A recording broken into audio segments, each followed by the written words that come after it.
I think overseas వచ్చేసి first డేనే break even అంత పెద్ద లేట్ గా వెళ్ళింది. దానికి తోడు ఎప్పుడు లేని డాలస్ లో స్నోఫాల్ ఇవన్నీ ఎక్కువ ఉండి 130 షోస్ 130 లొకేషన్స్ లో షోస్ పడకపోతే ఇది లేకపోతే 1 million ప్రీమియర్ కొట్టేసేవాళ్ళం. జస్ట్ లో మిస్ అయింది అది. పర్లేదండి అక్కడ ఫైర్ స్టామ్ అవుద్దో లేదు నాకు తెలియదు కానీ ఇక్కడ డాకుమారా శాండ్ స్టామ్ మాత్రం ఎక్కడ లేదు. బాలకృష్ణ గారికి హోప్ఫుల్లీ ఫస్ట్ 2 million ఫిల్మ్ అవుతుంది గ్యారంటీ. 100% అవుతుంది అసలు. కేక్ వాక్ అని అనుకుంటున్నాం హోప్ఫుల్లీ. నేను యాజ్ అన్ ఆడియన్స్, నేను యాజ్ అ ఫ్యాన్ నేనైతే నేను వచ్చేసి డెఫినెట్ గా నాకు అంటే హోప్ అని కాదు, క్లియర్ గా నాకు ఏంటి ఒక చిన్న ఏమంటారు టచ్ వుడ్ అవుద్దనే అనుకుంటున్నాను నేను. అదే నన్ను చూసారా మీ kind of multiplex audience Hyderabad multiplex were on fire actually నిన్నంతా.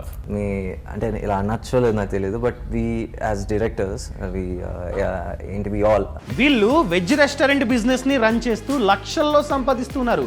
వీరి నుండి ఈ బిజినెస్ గురించి నేర్చుకోవాలా? అయితే ఫ్రీడమ్ యాప్ ని డౌన్లోడ్ చేసుకోండి. మనందరం ఇంచుమించు అటు ఇటుగా సేమ్ ఏజ్ ఉంటాం కాబట్టి వి ఆల్ ఎన్వీ యూ. ఎందుకంటే అసలు మీరు చేసిన సినిమాలు మీరు you always work with dream heroes, ఆ dream heroes, and handling each one is different. Definitely. And how different was it handling Balakrishna garu? ఇది మామూలుగా ఇప్పుడు హ్యాండ్లింగ్ హీరో నాకు తెలియదు కానీ ఈయన పెద్ద ఆర్టిస్ట్ గురు. అందుకే అంత వేరియేషన్ ఆఫ్ ఆర్టిస్ట్. ఇప్పుడు ఒక సంవత్సరం క్రితం చిరంజీవి గారిని, ఈ సంవత్సరం బాలకృష్ణ గారు కూడా అంత బాగా హ్యాండిల్ చేయగలిగిన కారణం ఈయన పెద్ద ఆర్టిస్ట్ ఫస్ట్. నిజంగా సార్, ఇప్పుడు మీరు ఆన్ హ్యాట్రిక్ లో ఉన్నారు. లాస్ట్ ఇయర్ వచ్చేసి వాల్టర్ వేరేతో బ్లాక్ బస్టర్ కొట్టారు, ఈ ఇయర్ వచ్చేసి డాకుమారాస్ తో బ్లాక్ బస్టర్ కొట్టారు. నెక్స్ట్ ఏంటి సార్? త్వరలో చెప్తాం కాదు. ఇప్పుడు నువ్వు డైరెక్టర్ కాబట్టి తమ్ముడు, మనలో ఆర్టిస్ట్ లేకపోతే అసలు ఫస్ట్ డైరెక్టర్ అవ్వలేము కదా. మనం చూపించాలి, మనం కన్వే చేయాలి, మనం మన ఎమోషన్. ఆర్టిస్ట్ ఓన్లీ హీరోయిన్స్ దగ్గర ఆర్టిస్ట్. ఓహో అయితే ఆ టైప్ ఇంటర్వ్యూ నేను చేయాలి, మీరు కదా.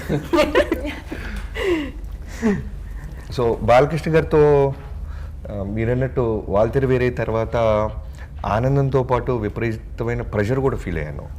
ఎందుకంటే ఒక బ్లాక్ బస్టర్ తర్వాత ఎప్పుడైతే సితార నుంచి వంశీ గారు అనౌన్స్ చేశారు ప్రాజెక్ట్ని, బాలయ్య బాబు గారు అండ్ బాబీ అని, ఓ బజ్ క్రియేట్ అయింది. ఆ బజ్కి డైరెక్టర్గా ఒక కిక్ వస్తుంది, అలానే భయం కూడా వస్తుంది. ఆ బజ్ని సాటిస్ఫై చేయాలి, ఆ బజ్ని కాపాడుకోవాలి. అంటే ఒక డైరెక్టర్ పేరు అనౌన్స్ చేయగానే ఒక పెద్ద మాస్ హీరోతో ఒక ట్రేడ్ పాజిటివ్గా చూస్తుందంటే అది చాలా చాలా విపరీతమైన బాధ్యత. సో అది ఫీల్ అయ్యాను. సో రైటింగ్ స్థాయి నుంచి చాలా అలర్ట్గా ఉన్నాం. నాకు చాలా గుడ్ రైటింగ్ టీమ్ ఉంది. చెప్పుకుంటూ పోతే స్క్రీన్ ప్లే చక్రవర్తి రెడ్డి అని, నాకు 15 years నుంచి మేము ఇద్దరు రైటర్స్గా జర్నీ స్టార్ట్ చేసాం. సో తను తర్వాత మోహన్ కృష్ణ గారు అండ్ వినీత్, ఈ రైటింగ్ టీం ఉండేది. అలానే డైలాగ్స్ నందు బాను అని, వాళ్ళు కూడా చాలా మాస్ డైలాగ్ని క్లాస్గా అడుగుతున్నాడు డైరెక్టరు అని వాళ్ళు కూడా త్రూ అవుట్ మాతో ట్రావెల్ అయ్యారు. ఈవెన్ రైటింగ్ టీంలో కూడా, అంటే స్క్రిప్ట్లో కూడా ట్రావెల్ అయ్యారు వాళ్ళు. సో ఇవన్నీ నేను వార్కి వెళ్ళటానికి ముందు ప్రిపేర్ అయిన గ్రౌండ్ వర్క్. రైటింగ్లో నాకు బాగా నచ్చింది ఏంటంటే ఎక్కడ మీకు అన్నెసరీ కామెడీ ట్రాక్లు ఎక్కడ ఉండవు. ఫస్ట్ హాఫ్ లో మీకు ఏదైతే కామెడీ కిడ్స్ ఆ కిడ్ తో వర్కౌట్ అవుతుందో, లేకపోతే అక్కడ ఆ హౌస్ లో ఎవరెవరైతే ఉన్నారో వాళ్ళనే వాడుకున్నారు, అక్కడ వరకే కామెడీ ఉంటుంది. సెకండ్ హాఫ్ లో కథలోకి సీరియస్ గా వెళ్ళిన తర్వాత ఎక్కడ అన్నెసరీగా ఇక్కడ వచ్చేసి కొంచెం సీరియస్ అవుతుందా, ఇక్కడ వచ్చేసి ముందు ఒక కామెడీ సీన్ అవుతుంది, ఇలా ఎక్కడ లేదు. It was very honest, very very honest.